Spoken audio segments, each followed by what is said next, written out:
पूरी दुनिया की आबादी आग की तरह बढ़ रही है। सन 1800 में इंसानों की आबादी 1 अरब थी, फिर वो बढ़कर 2.3 अरब हो गई 1940 में, और 1970 में वो पहुंच गई 3.7 अरब, और 2020 में वो है 7.8 बिलियन। और ये रुक नहीं रही है, बस बढ़ती ही बढ़ती जा रही है। तो अब इंसानों का आने वाला भविष्य कैसा होगा? क्या हर जगह इंसान दिखेंगे? और क्या ज्यादा आबादी के चलते विश्व युद्ध होंगे, या फिर ये सब झूठ है? अब आपने बहुत सारे साइंटिस्ट या लोगों को कहते हुए सुना होगा कि आबादी बढ़ रही है, तैयार हो जाइए, क्योंकि लोगों को अब खाने के लिए नहीं मिलेगा, एक इंसान दूसरे इंसान को मारेगा या कुछ भी। तो इस चीज की टेंशन 1960 में शुरू हुई, जब आबादी बहुत तेजी से बढ़ने लगी। पर सच में ऐसा कुछ भी नहीं है, क्योंकि जैसे जैसे लोगों का लिविंग स्टैंडर्ड अच्छा हो रहा है, वैसे ही आबादी भी कम होती जा रही है, और हर कंट्री और इंसान को इससे होकर गुजरना होता है। इसे कहा जाता है डेमोग्राफिक ट्रांजिशन। बहुत से डेवलप्ड नेशन इसे पार कर चुके हैं और डेवलपिंग नेशन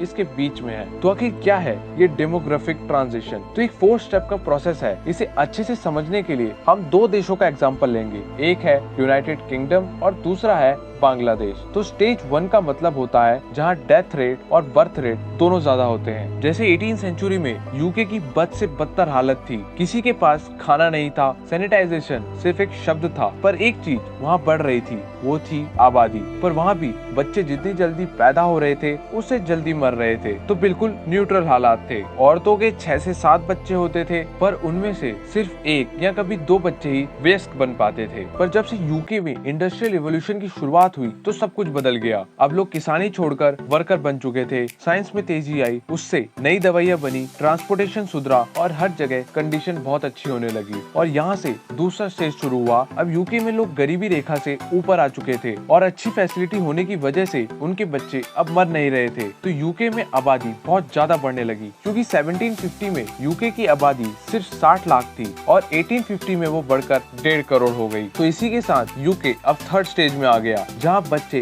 कम पैदा होने लगे, क्योंकि ज्यादा बच्चे पैदा करने का मकसद ही यही था, क्योंकि 6 में से सिर्फ 1 ही बच्चा बच पाता था। तो अब ऐसा खत्म हो चुका था, तो अब लोग सिर्फ 1 या 2 बच्चे पैदा करने लगे। तो अब डेथ रेट और बर्थ रेट बिल्कुल स्टेबल हो चुका था। फिर अब यूके अब 4 स्टेज में आ चुका था, जहाँ ये आबादी बढ़ना बंद हो चुकी थी। और सिर्फ यूके ही नहीं, पूरी दुनिया में ये सब हो रहा था। जैसे बांग्लादेश को भी देखते हैं, तो 1972 में बांग्लादेश में एक घर में 7 बच्चे होते थे, उनमें से सिर्फ 3 बच्चे ही बच पाते थे, और उन 3 में से सिर्फ 1 ही को ही पढ़ाया जाता था। लेकिन अब वो भी 4 स्टेज में आ चुके हैं। तो अब ऑन एन एवरेज देखा जाए तो डेवलप देशों को 6 से 2 बच्चों में आने में 80 साल लगते हैं, पर साउथ अफ्रीका ने इसे सिर्फ 35 सालों में कर दिया था, बांग्लादेश ने इसे 20 साल में करा, और ईरान ने सिर्फ 10 साल में स्टेज 4 को अचीव कर लिया। क्योंकि जैसे जैसे टेक्नोलॉजी बढ़ रही है, आबादी कम होती जा रही है, क्योंकि अब लोग ज्यादा बच्चे नहीं चाहते। जैसे यूएन की रिपोर्ट में 12 अरबवा बच्चा कभी पैदा ही नहीं होगा, और 21वीं सदी खत्म होने तक पृथ्वी की जनसंख्या सिर्फ 10.9 अरब में ही सिमट जाएगी। अगर और अच्छे से समझाऊं तो आपके या फिर आपके मम्मी पापा के सिर्फ 2 बच्चे हैं, वहीं गली में भीख मांगने वाले या रोड में रहने वाले लोगों के 6 से 7 बच्चे हैं, क्योंकि आपको पता है कि आपके बच्चे बच जाएंगे, पर उन्हें गारंटी नहीं है, और उनके लिए ज्यादा बच्चों का मतलब है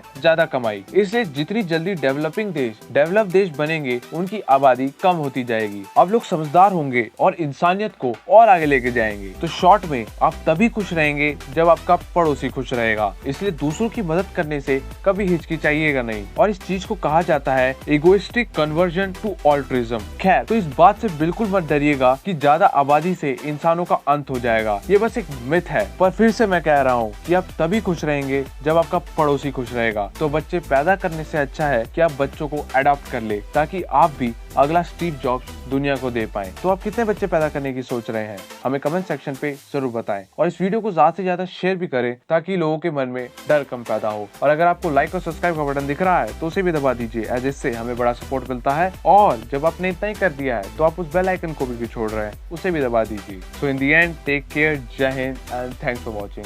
सी यू नेक्स्ट टाइम।